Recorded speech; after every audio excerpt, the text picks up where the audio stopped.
Card not present transactions, it's when the card is not present to the business owner at the time of sale. Whereas you would walk into a store and buy a cup of coffee at Starbucks, the card is in your hand at the business location when you run the transaction and you would swipe it or put the PIN in.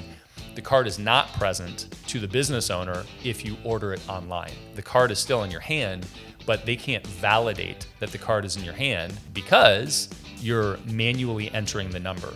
And so we also refer to that as key entered transactions. So key entered goes with card not present. And the other term that we used to use inside the credit card processing space is MOTO, which stands for mail order, telephone order.